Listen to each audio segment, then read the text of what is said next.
do it in Hindi and English together. Okay, sir. Good afternoon, everybody. My name is Bhaskar. I'm an alcoholic. It was a sudden thing that Srikanji asked me to do this because I think he's stuck somewhere. So उसने बोला था if I could do concept 7. अच्छा, सभी तो, if you all of us remember one thing, these concepts are very important for our service.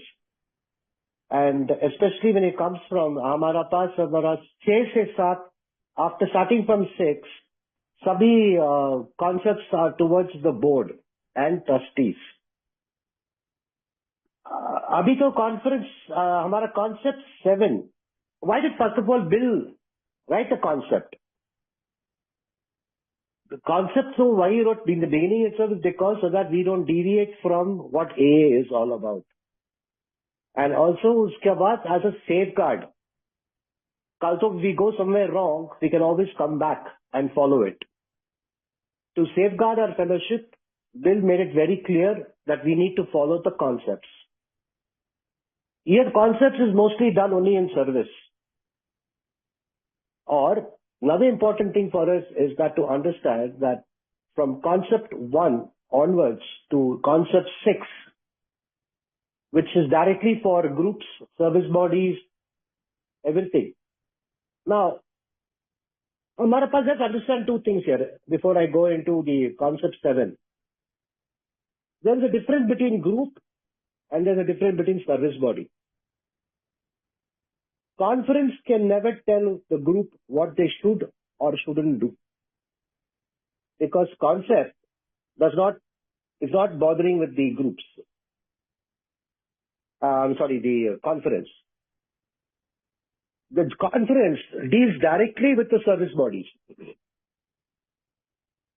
Service bodies, when I say service body, I mean anything after groups like district committee, area committee, intergroup, हमारा general service conference, board of trustees, everything is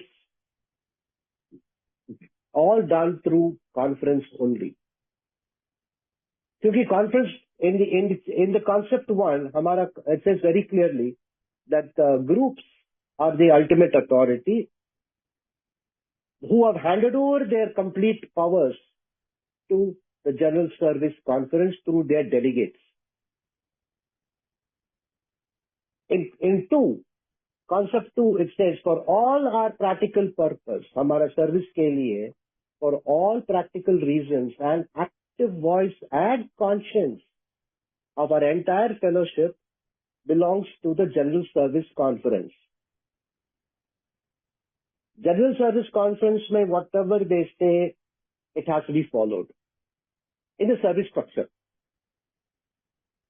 No service structure, anybody cannot say that, no, we are a group, we don't need to follow. No. No service body is a group.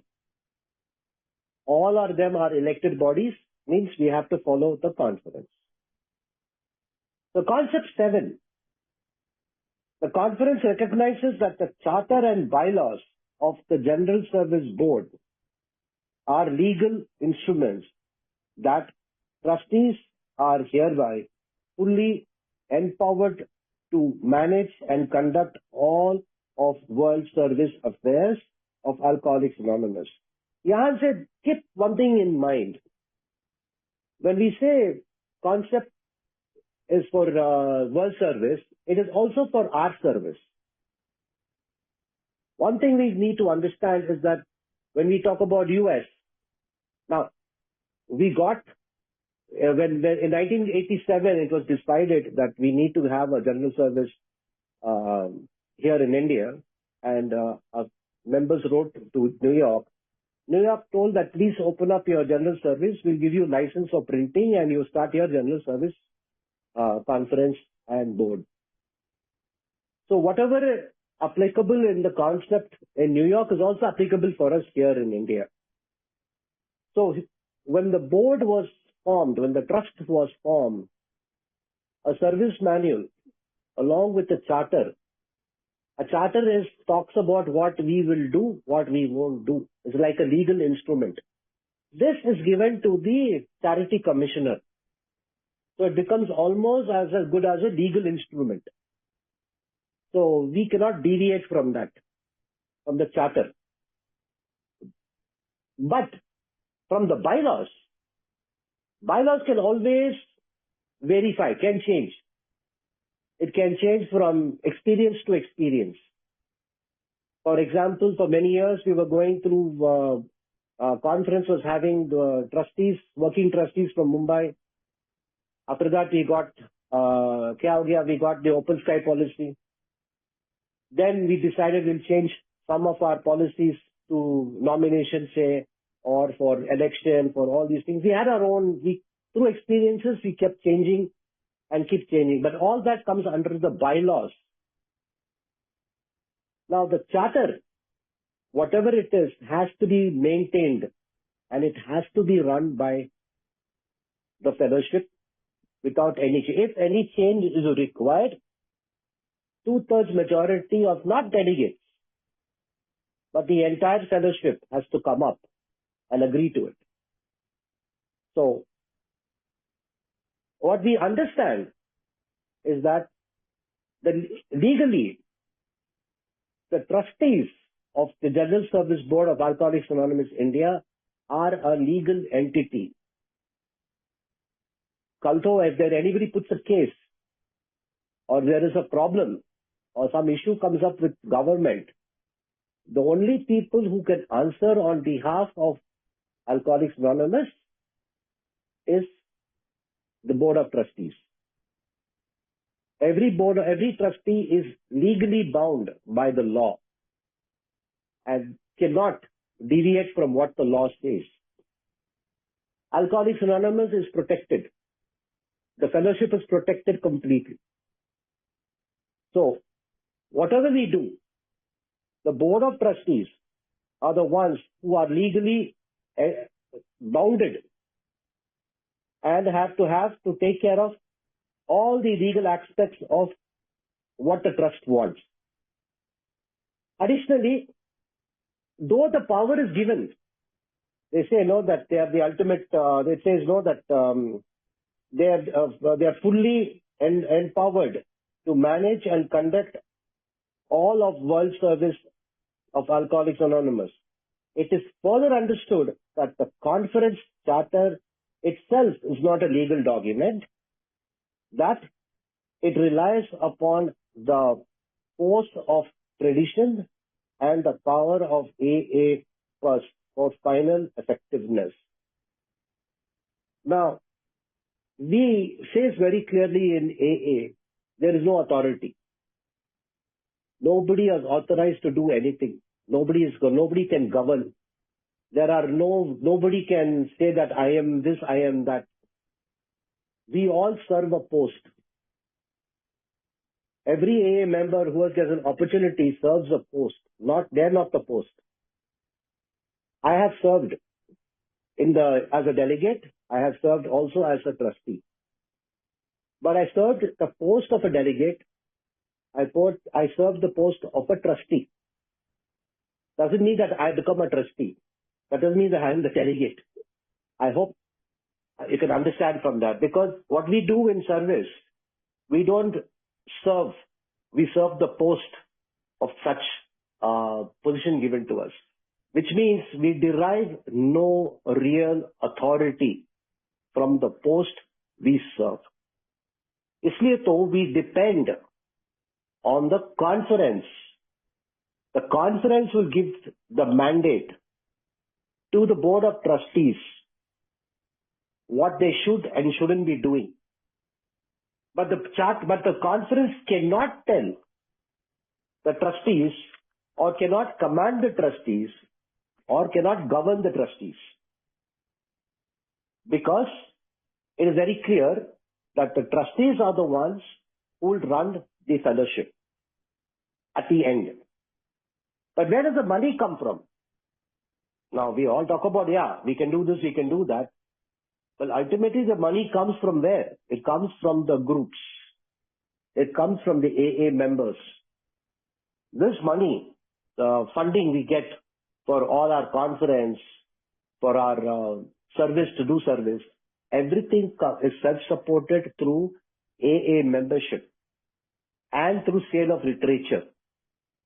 Who buys the literature? Literature is again bought by only AA members. So, we rely on the funding of the fellowship, and also we also believe in what the fellowship wants. So the trustees cannot tell themselves that we are the ultimate authority, whatever we say, you need to follow. It is the other way around. That is why concept 7 is directly to the trustees. Now, we have two. It says that the conference charter is not a legal entity. Now, nobody can, if tomorrow the conference gives a motion, a conference has passed a motion, and this motion goes to the Board of Trustees. The Board of Trustees looks at that motion and feels that this cannot be implemented for some reason or the other. Conference cannot put the case on the trustees saying that why didn't you follow the conference decision? They cannot do that. That is why there's a checks and balance on the whole thing. Concept 7 makes it clear that both there are no authority figures. Though legally the trustees are the ones who needs to run the fellowship, they cannot do any governance because they are directly, connected to the 12 traditions. They have to follow the traditions, and they have to get funding only from the fellowship. Now, trustees cannot go out and get funding from somewhere else. They have no right to do that. The last part of the concept says very clearly that it relies upon the force of tradition and the power of AA purse for the final effectiveness. So the force of tradition is very clear that we cannot go out and ask money. Secondly, we need to depend on AA funding, AA purse, that is money coming from AA groups or from individual contributions, sale of literature, to run the General Service Office, the General Service Board, and the General Service Conference. The trustees, therefore, are only guardians, basically guardians of our traditions, concepts, and ensure that we don't deviate out from what AA principles are. For example, tomorrow, no trustee can give off licenses which come from America to anybody, because though they are legal, they are the legal entities, they are the ones who run the entire fellowship, they cannot give it to anybody without the approval of the conference. They cannot take decisions, anything, without the approval of the conference when it comes to policies, when it comes to finances. This is what the conference gives them the mandate, how to go about it. When I say again finances, I don't mean that trustee needs to take permission from the conference every time. Treasurer has to take permission from the conference every time to spend money. No, not that.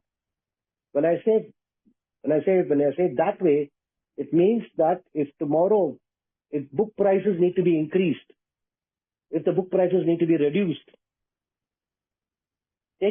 trustees can't take that decision. That decision is taken only at the conference. The conference can only give them that kind of understanding how to go about it. If there is some major investment required or some major decision on finances to be taken, that again, only the conference can give them the mandate. They can't do it on their own. So my friends, the concept 7 is a balance between the trustees and conference. Now, most of us will have understanding of what charter is and what the bylaws are.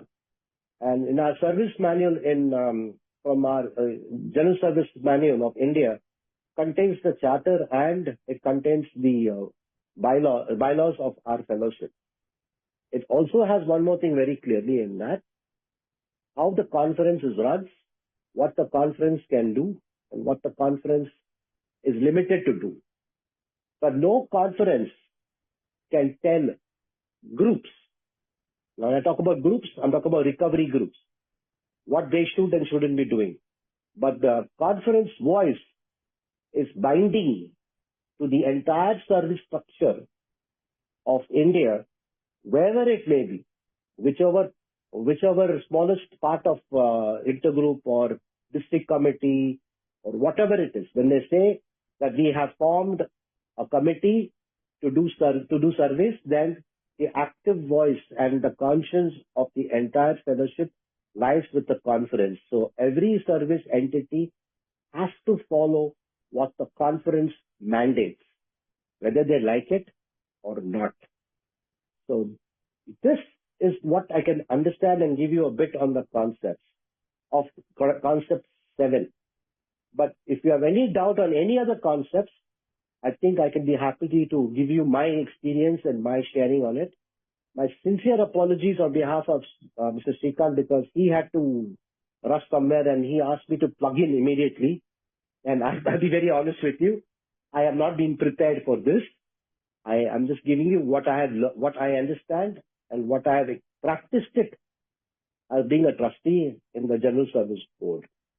So if anybody has a question, you can ask me, please. Thank you.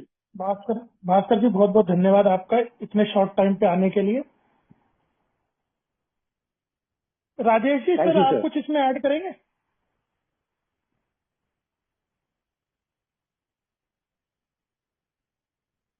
Rajesh ji सुन पा रहे हैं आप मुझे? हाँ सुन पा रहा हूँ जी, सुन पा रहा हूँ। नमस्कार दोस्तों, मेरा नाम राजेश है, मैं एक शराबी हूँ। Thank you so much Bhaskar ji, इतने शॉर्ट नोटिस में आकर कंसेप्ट में बोलना बहुत टिपिकल जॉब है भाई, बहुत। लेकिन 7 कंसेप्ट में मेन इसका जो प्रिंसिपल है वो पावर को बैलेंस करना है। बेसिकली 2 पावर है हमारे पास, ऐसे नजर आता है, ऐसा है नहीं है, लेकिन बाहर से देखने पे अल्कोहलिक एनोनिमस में ऐसे नजर आता है कि 2 पावर है।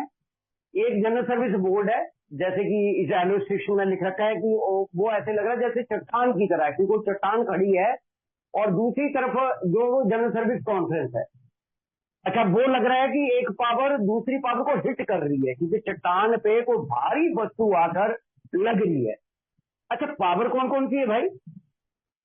तो ये बेसिकली अगर बोर्ड के पास देखें, पहले कॉन्फ्रेंस के पास देख लेते हैं कि कॉन्फ्रेंस के पास चार्टर है, ट्रेडिशन की पावर कॉन्फ्रेंस के पास है। ये जो अभी ये आप देख रहे हो, ये एक जो चित्र अभी रवि जी ने डाला है, तो ट्रेडिशन की पावर इनके पास है, पर्स की पावर कॉन्फ्रेंस के पास, मतलब पैसे की पावर कॉन्फ्रेंस के पास है, और दूसरी तरफ लीगल पावर बोर्ड के पास है, उसको मैनेज करना, उसको कंडक्ट करना, मतलब हमारी जो सर्विस अफेयर है उनको रख रखाव करना, उनको चलाना। तो टोटल जो लीगल राइट है वो जनरल सर्विस बोर्ड के पास है। और नंबर 2 प्रैक्टिकली काम भी बोर्ड ने करना है, धरातल पर जो कार्य है वो भी बोर्ड ने करना है। और मेन चीज ये है कि अब देखो पावर को कैसे मेंटेन करा हुआ है। ये ऐसे लगता है जैसे चेक और बैलेंस, चेक और बैलेंस, चेक और बैलेंस, चेक और बैलेंस की, जैसे मान लो कोई भी एक चीज, जैसे मान लो बोर्ड कोई भी दिक्कत करे, परेशानी करे, कोई दिक्कत आए बोर्ड करे, पर उसकी पावर रोक देगा बंदा, मतलब कॉन्फ्रेंस जो होगा वो पैसा देने बंद कर देगी। जैसे कि हमारी एक वारंटी है ना कि पहली वारंटी की पावर मतलब शक्तियां और पैसा एक जगह हम केंद्रीयकरण नहीं करते, ये अल्कोहलिक एनोनिमस का सबसे प्यारा सिद्धांत है। क्योंकि एक जगह पैसा भी और शक्ति भी अगर एक जगह कलेक्ट हो जाएगी तो वो कहीं भी मतलब हम खतरा ही नहीं मोल लेते। ये वाला हमारी पहली गारंटी ये है कि उस प्रकार से इसी तरीके से हम लोगों ने इसको बनाया हुआ है। जैसे अब कॉन्फ्रेंस को देख लेते हैं, कॉन्फ्रेंस अगर चाहे तो कोई भी डिसीजन पास करवा ले भाई, जब 2/3 से ज्यादा मेजोरिटी है। इस टाइम हमारे अभी पिछली कॉन्फ्रेंस में 73 डेलीगेट है और बोर्ड तो सारे 27 लोग हैं, 27 है। तो निकाल के अगर आप देखते हो तो 2/3 से ऊपर मेजोरिटी है डेलीगेटों के पास, तो वो कोई भी डिसीजन करवा लेंगे। ऐसा बिल्कुल नहीं है, पावर तो है उनके पास, इसलिए बैलेंस करा गया है कि भाई साहब उनके पास भी लीगल पावर है। और इवन इस कंसेप्ट में हम लोगों को एक चीज और देखने को मिलती है कि बोर्ड के पास विक्टो भी है, जिसका उपयोग बोर्ड करता नहीं है, लेकिन फिर भी उनके पास एक पावर होती है जो विक्टो पावर उनके पास होती है। तो बाहर से जब हम 7 कंसेप्ट में देखते हैं कि जनरल सर्विस बोर्ड एक स्थिर चट्टान की तरह है और कॉन्फ्रेंस जो है वो पावर लेके आ रही है पैसे की और परंपराओं की शक्ति उसके पास है, और ऐसे लग रहा है कि जैसे एक दूसरे को हिट कर रहे हैं, लेकिन ऐसा बिल्कुल नहीं है। वो सिर्फ बैलेंस करने के लिए ये जो 7 कंसेप्ट है ये बैलेंस का कंसेप्ट है। इसमें हम जितना भी देखेंगे कि वो मेन चीज ये है कि 7 कंसेप्ट में मतलब वो जो किसी भी पावर को बैलेंस करने के लिए है ना, तो 7 कंसेप्ट से बेहतर कोई कंसेप्ट हम लोगों के पास है नहीं। अब हम देखते हैं कि छोटा सा, क्योंकि हमारे पास ज्यादा जो मेंबर बैठे हुए हैं इनके पास ग्रुपों के एक्सपीरियंस होते हैं, या हम लोगों के पास ज्यादातर हम लोग क्या करते हैं कि हम लोगों के पास ज्यादातर जो चीजें हैं वो ग्रुपों के लिए सुनना चाहते हैं कि भाई साहब ग्रुप में इस प्रकार से क्या है, कि ग्रुपों में क्या है। तो सबसे पहले हमें डी रॉकफेलर ने ये समझाने की कोशिश करी थी कि भाई साहब ये पैसा जो है वो हम लोगों को बर्बाद कर सकता है, या ये स्पाइल कर सकता है, ये चीजें जो है वो इस संस्था को नष्ट कर सकता है। इसका जो है वो दूसरी तरफ, अच्छा है नहीं ये दो चीजें कंट्राडिक्टरी। पिछली बार भी शायद किसी ने क्वेश्चन पूछा था कि एक तरफ आप तो कहते हो गरीब रहना है और दूसरी तरफ कहते हो फुल सेल्फ सपोर्टिंग रहना है। तो भाई साहब दो चीजें, ये चेक और बैलेंस ही है। ये मेन चीज हमारी संस्था में चेक और बैलेंस के लिए ही ऐसी चीजें जो है वो लिखी गई है। इसीलिए कॉन्फ्रेंस जो है उसकी पावर कभी ऊपर कभी नीचे, लीगल पावर जो है वो बोर्ड के पास है। और मेन चीज ये है कि एक मिनट रुकना जी, मैं ये थोड़ा सा ये निकाल ही लेता हूँ इसका वो वाला बात। जैसे कि हमारे यहाँ देखते हैं ना हम लोग कि अगर हम लोग ना अपने स्ट्रक्चर से समझने की कोशिश करते हैं कि इंडिया में क्या है, कि इंडिया में एक तरफ प्राइम मिनिस्टर है और एक तरफ प्रेसिडेंट है, सेम स्ट्रक्चर। मतलब डेमोक्रेसी में भी अगर आप देखोगे उससे भी बेहतर, मतलब मैं नहीं मानता कि उससे हम लोगों का कई स्ट्रक्चर जो है वो उस चीज को करता है, क्योंकि बीइंग इनआरसी जो वर्ड बिल ने यूज करा है ना, वो चीज जो है वो बहुत पावरफुल है। इसलिए कॉन्फ्रेंस हमेशा ही सुझाव देती है। ये निर्देश की ताकत मतलब दे सुझाव रही है, लेकिन ताकत डायरेक्शन वाली है। अब ये दो वर्ड फिर कॉन्ट्राडिक्टरी है कि कॉन्फ्रेंस जो है वो किसी भी सुझाव दे रही है, लेकिन ऐसे है वो सिफारिशें भी ऐसे है जैसे बोर्ड को उनको क्रियान्वयन करना पड़ता है। उनको धरातल पर अगर काम बोर्ड से लेना है तो उन चीजों को जो है वो लागू करना पड़ता है। तो हमें जो है वो समझना पड़ेगा। और हमेशा जो लास्ट पैराग्राफ है उसमें जो प्यारी चीजें क्या लिखी हुई है कि हमेशा वो दोनों तरफ को समझना है। ये चौथा पैराग्राफ है कि दोनों तरफ को क्या समझना पड़ेगा कि कॉन्फ्रेंस हमेशा दिमाग में रखे कि जनरल सर्विस बोर्ड के अधिकार, ड्यूटी, जिम्मेवारियां और लीगल स्टेटस है उनके पास। तो ये माइंड में हमेशा से रहना चाहिए कॉन्फ्रेंस में, कि वो दबाने की कोशिश ना करे या बाकी चीजों की कोशिश ना करे। दूसरी तरफ बोर्ड को क्या ध्यान में रखना है, अल्टीमेट अथॉरिटी भाई साहब इनके पास है, कॉन्फ्रेंस के पास है। अगर ये दोनों ही माइंड में एक दूसरे के लिए ये बातें रखेंगे ध्यान में कि यार एक के पास अल्टीमेट अथॉरिटी है, एक के पास लीगल अथॉरिटी है, अगर दोनों ही मिलकर काम करेंगे तो दोनों ही ये बात दिमाग में रखें तो एक दूसरे को रबड़ स्टैंप बनाने का दिमाग में जो थॉट आता है, एल्कोहलिक साथ में बींगे एल्कोहलिक, मेरे अंदर क्या सॉफ्टवेयर है कि दूसरों के ऊपर गवर्नेंस करना, बॉसिंग करना, तो फिर ना तो कोई गवर्नेंस करेगा ना ही कोई एक दूसरे के ऊपर बॉसिंग करेगा। इसलिए दोनों ही ये बात दिमाग में रखें कि जिसके पास ये पावर है और दूसरे के पास ये पावर है, एक दूसरे को रबड़ स्टैंप नहीं बनाना है, कोई गवर्नेंस नहीं करना है, कोई वॉशिंग नहीं करनी है। एक दूसरे को दबाने की बजाय एक दूसरे का सम्मान करें। तो गंभीर से गंभीर मामला भी जो लास्ट सेंटेंस डब्ल्यू यूज कर रहा है, ये neither will be seriously tempted to make rubber stamp out of the other. अगर एक दूसरे को रबड़ स्टैंप बनाने का टेम्पटेशन नहीं आएगा दिमाग में, in this way grave issue will always be resolved. कितने भी गंभीर से गंभीर मामले अगर एल्कोहलिक एनोनिमस में आ जाए तो प्रेम से उनको सुलझा दिया जा सकता है।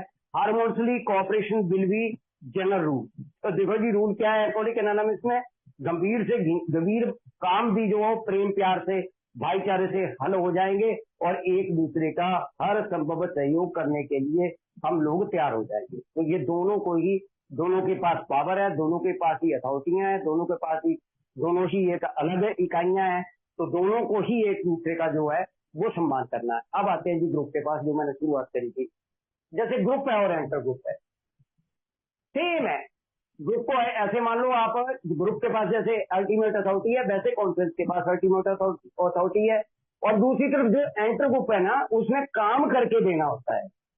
तो ऐसा नहीं है कि एक दूसरे को दबाने की कोशिश जो होती है आजकल, तो ये चीजें हमारे एंटर ग्रुप के ऑफिस बेरर को ये समझ में आनी चाहिए कि जो आईजे आया हुआ है वो भैया डेलीगेट अथॉरिटी तो लेके आ रहा है, लेकिन वो अल्टीमेट अथॉरिटी का ऑफिस बेरर है, वो अल्टीमेट अथॉरिटी का ऑफिस बेरर है। तो उसके बिना, जैसे कि अभी मैं एग्जांपल भी दूं, अभी एक एंटर ग्रुप ने बोला है कि ग्रुप को कोई किसी चीज के लिए, काम के लिए हम रिकॉग्नाइज नहीं करते हैं। भाई साहब, एंटर ग्रुप के पास ऐसी पावर नहीं है कि वो उनको रिकॉग्नाइजेशन करेगा, कि ग्रुप को रिकॉग्नाइज करेगा। इवन जीएसओ के पास, बोर्ड के पास, जनरल सर्विस कॉन्फ्रेंस के पास भी किसी प्रकार की डायरेक्शन जो है वो देने का अधिकार नहीं है ग्रुपों को। ग्रुप जो है वो अल्टीमेट अथॉरिटी लेके बैठे हैं, बाकी सबके पास या ऑपरेशनल अथॉरिटियां हैं या डेलीगेटेड अथॉरिटियां हैं। तो ये बातें समझ में आनी चाहिए। तो चेक और बैलेंस है, ऐसा नहीं कि ग्रुप उनको डोमिनेट करेगा, दबाएगा एंटर ग्रुप को। हम लोग काम कब कर पाएंगे, जब हर व्यक्ति दूसरे की पहली बात जाके ये 10वें में क्लियर होती है हम लोगों को कि जब भी कार्य करने के लिए हम जिम्मेवारी देते हैं तो हम लोगों को अधिकार उन लोगों को डेलीगेट करने हैं, लेकिन साथ में अतिक्रमण कोई भी सर्विस बॉडी जो है वो अतिक्रमण ना करे, अपनी सीमाओं से बाहर जाकर किसी भी प्रकार की वो चीज ना करे। अब आप सर से, भास्कर सर से ना आप ये करवा लो जी, चेकलिस्ट करवा लीजिए प्लीज। धन्यवाद, thank you so much.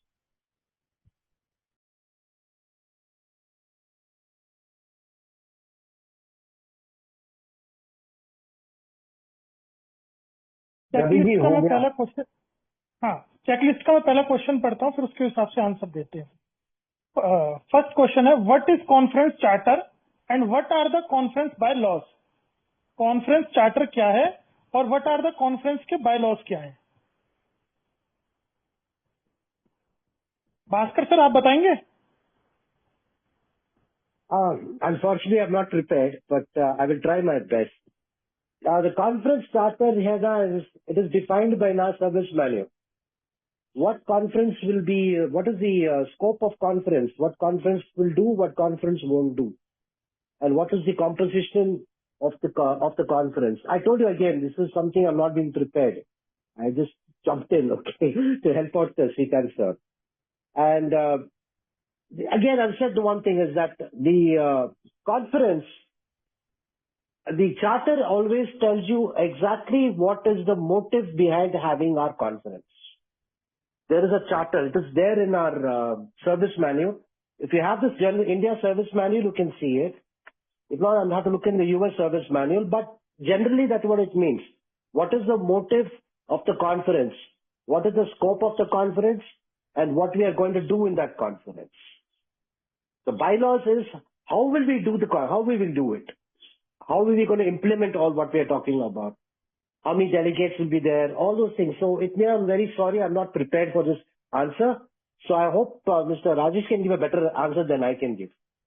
Sir, can you give better answer to this?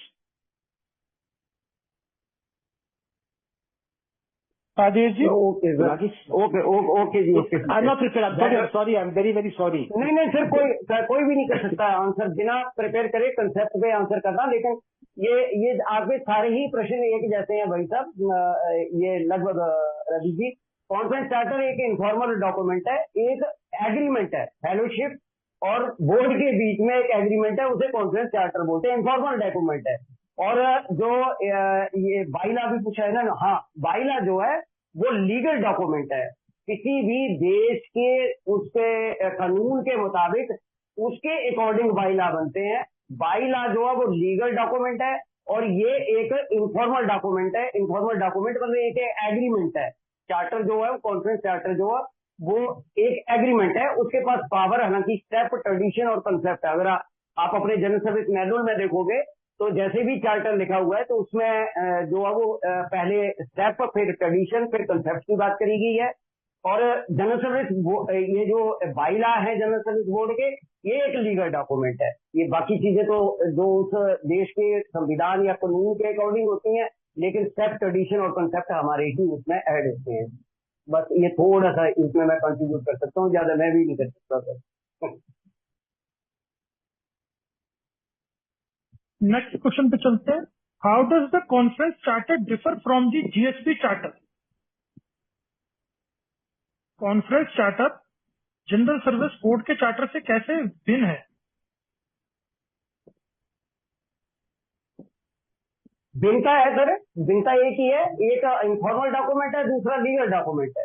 मतलब एक कानूनी दस्तावेज है और एक जैसे हम लोग एग्रीमेंट करते हैं किसी भी बाकी चीजों के बारे में जो एग्रीमेंट होता है, सेम एक जो कॉन्फ्रेंस का चार्टर है वो सेम ऐसे है जैसे हम एक दूसरे एग्रीमेंट कर लेते हैं। और जनरल सर्विस बोर्ड का चार्टर जो है वो तो एक देश के संविधान के अकॉर्डिंग है, एक लीगल डॉक्यूमेंट है, एक इनफॉर्मल डॉक्यूमेंट है। तो इसलिए ये तो बहुत भिन्नता है इन दोनों में। तीसरे क्वेश्चन पे चलते हैं sir. If my group withhold contribution to GSO in effort to exercise its power of the purse, do we communicate the decision to the GSB? जब क्या हम अपने ग्रुप के कंट्रीब्यूशन की एक्सरसाइज को, पावर ऑफ पर्स जो हम funds को देते हैं, क्या वो हम कम्युनिकेट करते हैं जीएसपी के साथ डिसीजन जो होते हैं? Can I answer that question? Yes, sir. जी बिल्कुल। See, normally no group can show their power, and if they withheld any contribution towards, see, normally groups contribution comes through a certain way.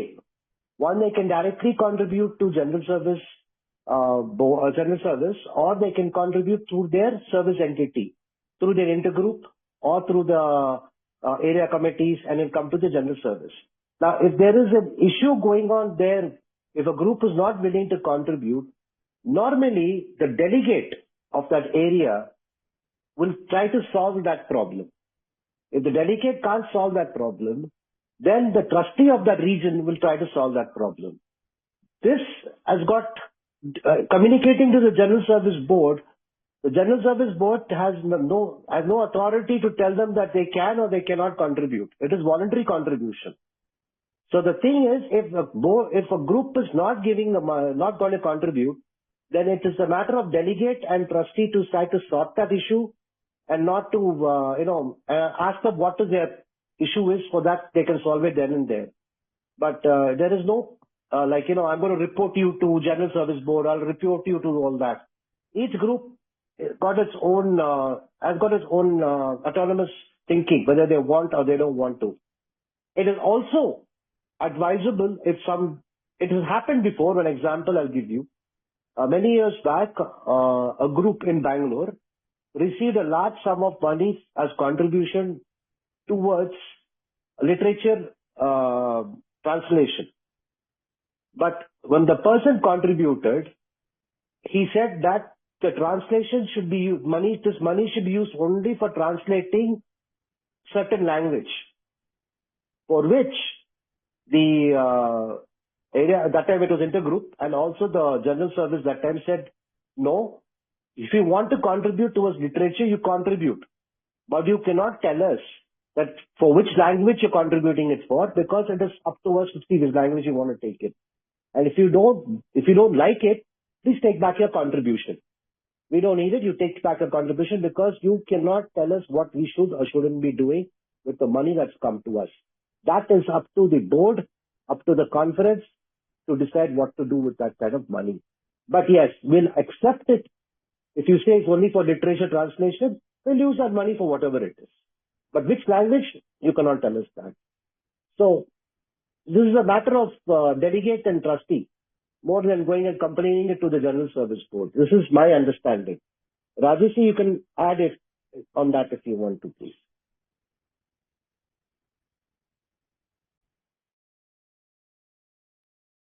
हाँ sir, ये question ना दूसरे तरीके से भी ये पूछा गया है। ये वही क्वेश्चन है ना कि do we act responsibility regarding the power of purse, और ये ग्रुपों से पूछा गया था। ये वही क्वेश्चन है क्या? इंग्लिश में हिंदी अगर करना मेरे लिए, हाँ ये वही तो है पावर ऑफ पर्स के बारे में। तो ये ग्रुपों का सबसे बड़ा हम जो पावर ऑफ पर्स है कि पैसे की ताकत के संबंध में जिम्मेवारी से किस प्रकार से ग्रुपों ने, तो जैसे मैंने पहले भी बोला कि फुल सेल्फ सपोर्टिंग होना है, लेकिन जैसे हम डिक्लाइन करते हैं आउटसाइडर कंट्रीब्यूशन को, और ग्रुपों को ये जिम्मेवारी लेनी है कि ये स्ट्रक्चर चलाने के लिए ग्रुप का सबसे बड़ी जिम्मेवारी है, ये मेंबर के कंधों पर है, पूरे के पूरे जनरल सर्विस बोर्ड तक, मतलब अब या एंटर ग्रुप हो, चाहे वो डिस्ट्रिक्ट कमेटी एरिया कमेटियां हो, चाहे कॉन्फ्रेंस हो, बोर्ड हो, जीएसओ हो, सारी की सारी इकाइयों को चलाने की जिम्मेवारी जो तीनों चीजें हैं वो ग्रुपों ने देनी है। तो इस प्रकार से सबसे क्या है कि किट्टी के द्वारा जो योगदान हम लोगों का जाता है, या फिर वो जो पीछे भी बात हो रही थी कि 365 बर्थडे वाले दिन जो है वो मतलब योगदान जो है वो प्रदान करे। और पहले भी एक चीज की बात हुई कि अगर बोर्ड सही तरीके से काम ना करे तो पावर ऑफ पर्स को रोक देते हैं। हालांकि इस प्रकार के क्लेश होते नहीं है कि कहीं भी उस प्रकार से करना पड़े, बैलेंस रहता है पावर का। लेकिन अगर हकीकत में देखें, एक ने क्वेश्चन पूछा था कि भाई साहब किस तरीके से आप हमें समझाओ कि डेलीगेट कैसे पैसा लेके जाते हैं, तो फिर मेरे पास जवाब नहीं था, क्योंकि 90% पैसा तो आज तक सीधे जीएसओ को जो है वो कंट्रीब्यूट हो जाता है, डेलीगेट के पास पर्स की पावर रहती नहीं है। लेकिन स्ट्रक्चर के माध्यम से देखें तो पावर ऑफ पर्स जो है वो कॉन्फ्रेंस के पास होती है। लेकिन दूसरी तरफ हम ग्रुपों को ये सारे का सारा जो है वो ध्यान रखना है कि किस प्रकार से, जैसे कि पीछे कोरोना आया था तो ग्रुपों में बड़े अच्छे से पावर ऑफ पर्स की अहमियत जो वो निभाई थी, क्योंकि हमारा काम रुक नहीं सकता। अगर ये काम रुक गया तो पीड़े शराबी जो है वो किस प्रकार से उन लोगों के ऊपर मतलब जो है वो असर पड़ेगा, क्योंकि मैसेज भी आगे नहीं जाएगा, हमारे ऑफिस तक पड़ जाएंगे या बाकी चीजें। तो ये रिस्पॉन्सिबिलिटी जो है ये ग्रुपों ने उठानी है सारी की सारी पावर ऑफ पर्स का। और जितनी भी हमारी इकाइयां हैं उनको पावर ऑफ पर्स के माध्यम से पैसा जो है वो भेजना ही भेजना है। धन्यवाद। नेक्स्ट क्वेश्चन है, explain the notion of balance of power with regard to the conference and the GST.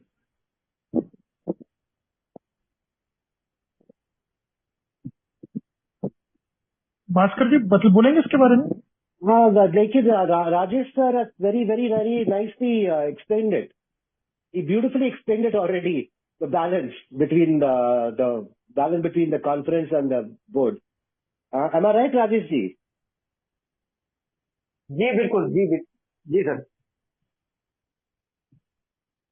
वो पहले भी जिक्र कर चुके हैं रवि जी। अगर बोलना है तो एक बार फिर उसको बोला जा सकता है कि जैसे एक के पास एक पावर है तो दूसरे के पास दूसरी पावर है, दूसरे के पास दूसरी पावर है तो दूसरे के पास दूसरी पावर है। एक आदमी दूसरे को ना तो डोमिनेट कर सकता है ना तो दबा सकता है। इस तरीके से हमारा स्ट्रक्चर बना हुआ है। एक के पास अगर मान लो परंपराओं की ताकत है तो दूसरे के पास जो है वो लीगल ताकत है। एक के पास अगर पैसे की ताकत है तो दूसरे के पास वेटो भी है।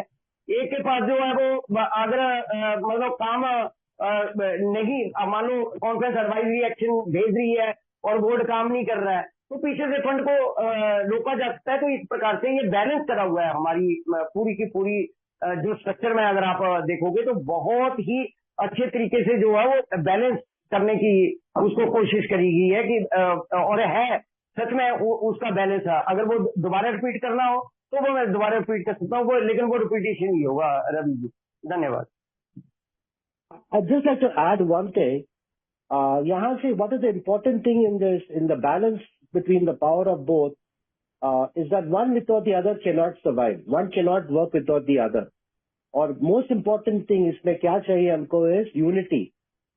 The common welfare and unity. हमारा tradition one, which is in force of the tradition, has to be there. There has to be a common welfare और हमारा पास unity होना. So both board and the conference have to be united in one common ground.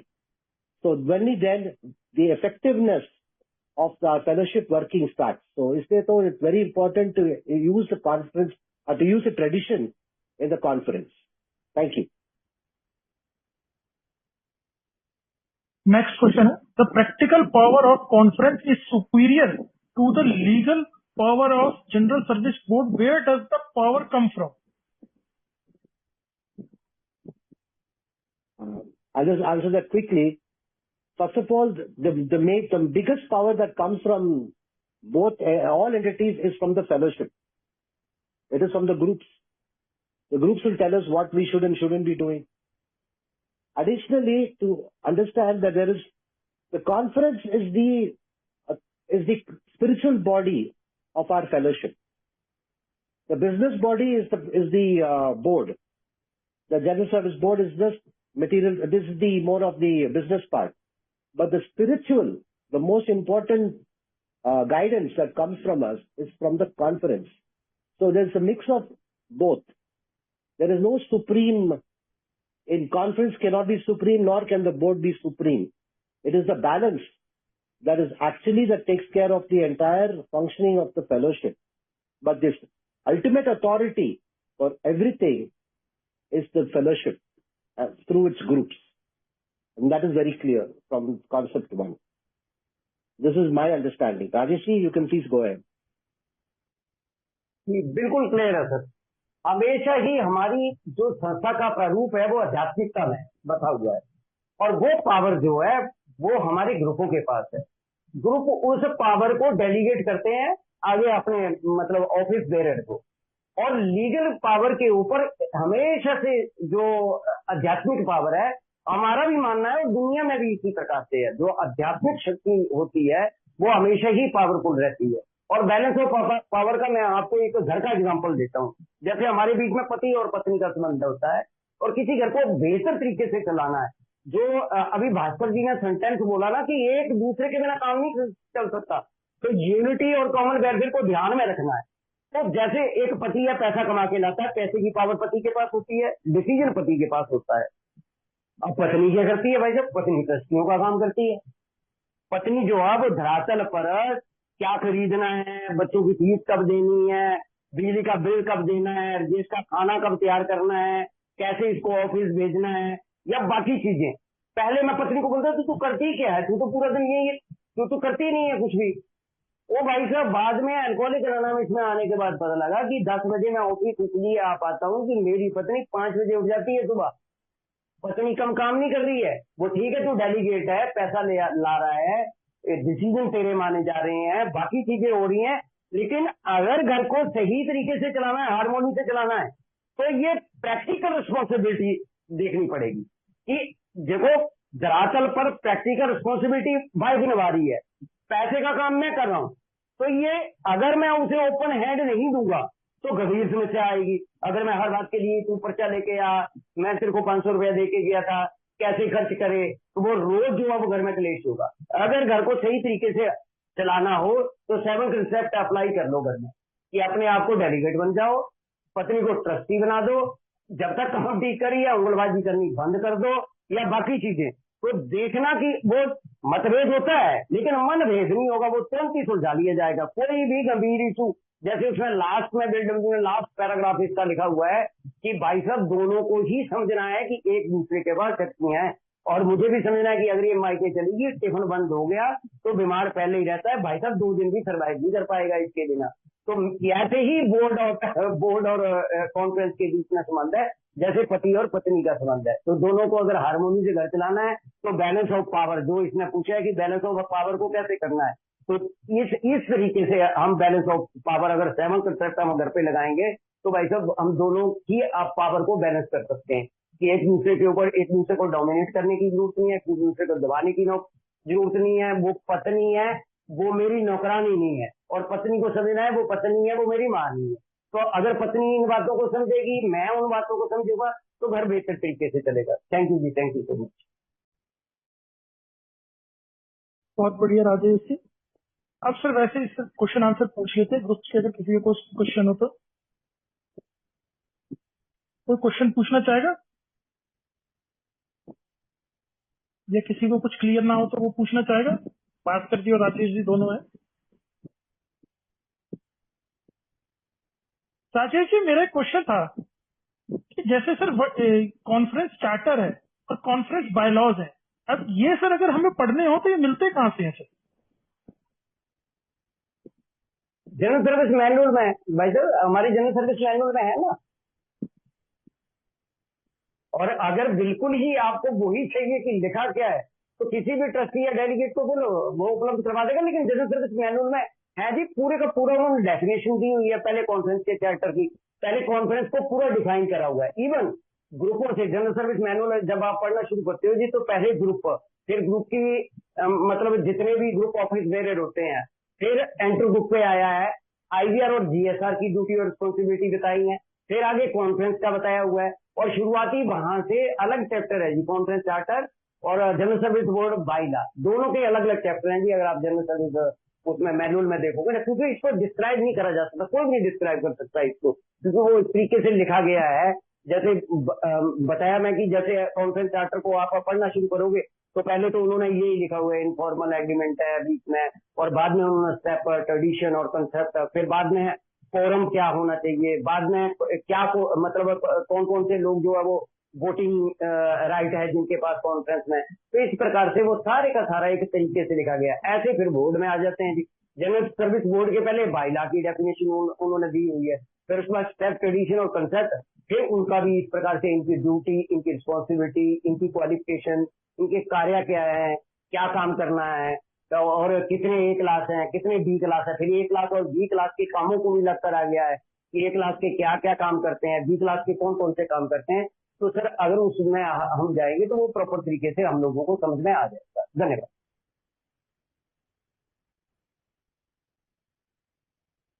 बहुत बढ़िया Rajesh sir. जैसे conference हमारा होता है, conference को हम यही तो कहते हैं कि जहाँ पे हमारे A class trustee, B class trustee, delegate, GSO representative और 12 स्टेप एडिटर होते हैं, जो ये टोटल 102 की संख्या है, यही तो हमारा मिलकर सर कॉन्फ्रेंस बनता है। हाँ बिल्कुल, यही कॉन्फ्रेंस है जी, यही कॉन्फ्रेंस बनता है। और जो बिल्कुल, हाँ, और जो कॉन्फ्रेंस से जो हमारे डिसीजन पास होते हैं वही हमारे जनरल सर्विस बोर्ड में जाते हैं। फिर उस जनरल सर्विस बोर्ड हमारा उसके ऊपर जो काम करना है उनको जो एक तरीके से मतलब डिसीजन तो पास हो गए, जिसे हम एडवाइजरी एक्शंस कह रहे हैं कि क्या क्या मुद्दे, क्या क्या एजेंडे थे, और उसको लागू कैसे करने, वही तो हमारे बोर्ड का काम है सर। यही है ना सर इसमें? नहीं नहीं नहीं नहीं नहीं नहीं नहीं नहीं, बोर्ड जो है वो डिसीजन से फैसला लेगा जी। बोर्ड जो है वो ये देखेगा कि okay okay sir, answer afterwards. Okay, जैसे बस 2 मिनट में बस 2-3 लाइनें बोलता हूँ जी। बोर्ड ये देखेगा कि उन्होंने कोई डिसीजन, जैसे मान लो एडवाइजरी एक्शन कॉन्फ्रेंस ने कोई भी काम करके भेज दिया, अब इनके पास आया, अब इन्होंने देखा कि कॉन्फ्रेंस ने यही नहीं देखा हमारे पास पैसा कितना है, कॉन्फ्रेंस ने यही नहीं देखा। अब एक उदाहरण लेते हैं कि मान लो कोई ऐसा कॉन्फ्रेंस ने कोई डिसीजन ले लिया कि जी 100 बिग बुक जो है वो या 1000 बोर्ड जो है वो गुवाहाटी में लगा दो। अब हमने देखा ही नहीं कि इतना पैसा नहीं है, वहां पर मेंबर नहीं है लगाने वाले, वहां पर काम करने वाले लोग नहीं है, गुवाहाटी में हमारी फेलोशिप नहीं डेवलप हुई है या बाकी चीजें हैं, तो फिर उनको लगेगा कि कॉन्फ्रेंस में भावनाओं में बहकर डिसीजन लिया है। फिर वो रिव्यू करने के लिए वापस भेजेंगे उन लोगों को कि भाई साहब ये भी काम तय करना बोर्ड का काम है कि वो सारी चीजों को चेक करेंगे कि क्या पैसा है उतना, क्या वहां फेलोशिप है इतनी, क्या वहां जरूरत है, क्या वहां पर नई डेवलप हो रही है। तो ये सारे कार्य जो है वो ये बोर्ड के ही होते हैं। और भास्कर जी आप please. Thank you. I'll just give you the flow of how the motion is done. Once a conference passes a motion, from there, let's say the conference November gets over. In November, after the conference, there is a BOT, Board of Trustees meeting. In that Board of Trustees meeting in November, they will review all the motions. Let us understand one thing, when conference is going on, बहुत ज़्यादा sentiments है. A lot of people come up with sentiments, people will come up with a lot of motions are passed, or out of क्या बोलते हैं, they're just out of it. Now, whether the motion can be implemented, can be done, will it affect the fellowship or not? Yes, it is studied in the November BOT. In the March BOT, it is reviewed again. ये होगा नहीं होगा. Now, in the March BOT, they will decide, yes, this things can be done, this cannot be done. If any cannot be done, it will go to the July BOT. July BOT, they will decide, will it go to the conference again, or what is the answer to the whole thing. Now, conference can give any decision they want, but finally, BOT, the Board of Trustees, are the ones who will implement it. Or if there is a policy matter, there's probably a policy change hona hai. So in November BOT, they will decide whether it should be implemented or not. If the policy decision is yes, we'll go ahead with it. Now, keep also one more thing. The conference has its own committee. The board also has its own committee. Those committees will decide whether we should do it or not. So in the end, it can either completely implemented or it goes back for review. But keep one thing in mind. One conference decision is not binding on the next conference. You cannot tell in the next one, no, last conference has been passed, so why do you want to bring it up now? Nay. Any conference decision can be brought back again for review. There is no stopping on that. So that is how it is, the conference motions are done. But ultimately the board is the one who will implement it. Direction given by conference, implementation done by the Board of Trustees. Thank you.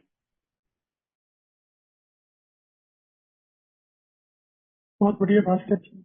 Sir एक question और था last कि sir जैसे law of land होता है तो हमारा जैसे ग्रुप्स किसी के नीचे बाउंस नहीं है, ग्रुप्स के पास अल्टीमेट अथॉरिटी है, लेकिन सर बोर्ड तो हमारा सर ट्रस्टी उसके सामने बॉन्ड होगा ना सर? जो ट्रस्ट होता है, जो हमारा जो बोर्ड ट्रस्ट है हमारा, वो हमारे सर गवर्नमेंट के सामने तो बॉन्ड होगा ना sir? Yes, absolutely.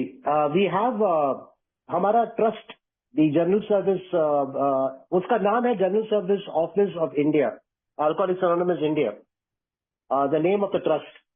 It is registered with the Mumbai Charitable Commissioner.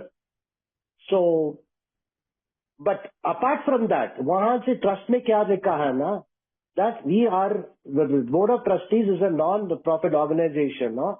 It is looks after the welfare of Alcoholics Anonymous. But lekin, there is no legal binding on Alcoholics Anonymous. The legal binding is only on the General Service Office of India, Alcoholics Anonymous India Trust. That is the law of the land. So there is no groups, intergroups, area committees, they are not a legal entity at all. Only General Service, GSO India, bus. Unfortunately, the name is called General Service Office of Alcoholics Anonymous India, registered with Mumbai. Yahan Karnataka mein, in Bangalore, we also have a registered trust, which is called Karnataka Area Committee 1 of Alcoholics Anonymous, registered trust with the Charity Commissioner of Bangalore, Karnataka. That is the law of the land. Yahan se hamara office bearers who work in the area committee are also known as trustees. And we function the same way as the board functions. So that is where the law of the land is. Legally there only, but nothing affects everywhere else. That is what my understanding is. Rajesh ji, you want to talk?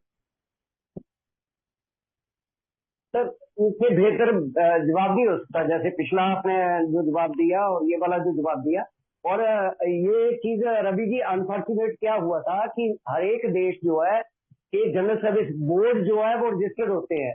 हमारे India में क्या हुआ था, जैसे ही वो GSO बना और गलती से मतलब गलती हुई है, मिस्टेक हुई है, लेकिन बाद में उसको हटा नहीं सकते. हमारा इंडिया का जीएसओ जो है वो रजिस्टर्ड है बोर्ड की जगह, लेकिन वो चलो वो मिस्टेक है. और अब भास्कर जी ने बता ही दिया कि जब ये कर्नाटका में इन लोगों ने बनाया तो इन लोगों ने बोर्ड जो है वो रजिस्टर करवाया है. तो जो ये वाला सुधार नहीं हो सकता क्योंकि जीएसओ रजिस्टर्ड है. अच्छा, फिर एक और बात है, जिस व्यक्ति के नाम रजिस्ट्रेशन है उसको ढूंढने की कोशिश करी कि उसके नाम से जो है वो रजिस्ट्रेशन को बदला भी जा सकता था, लेकिन वो व्यक्ति अनफॉर्चुनेटली मिला नहीं. कई लोग बोलते हैं बॉम्बे से दिल्ली आ गए थे, दिल्ली से फॉर्म चले गए थे, वो आदमी मिला नहीं, इसलिए वो जीएसओ ही रजिस्टर्ड रहेगा हमारा अल्कोहलिक एनोनिमस इंडिया. धन्यवाद जी, थैंक यू सो मच. बहुत बढ़िया सर. और किसी का कोई सवाल सर?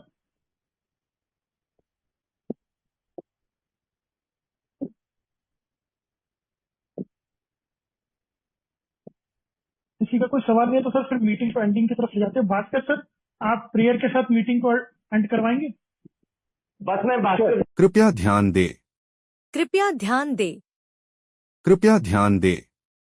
अगर किसी भाई या बहन को शराब के मामले में समस्या हो या शराब छोड़ना हो तो कृपया संपर्क करें GSO इंडिया, मतलब ये वेबसाइट पर संपर्क करें www.agsoindia.org और अपने आसपास AA मीटिंग ढूंढने के लिए यह वेबसाइट पर जाएं www.aa.org/findaa। धन्यवाद।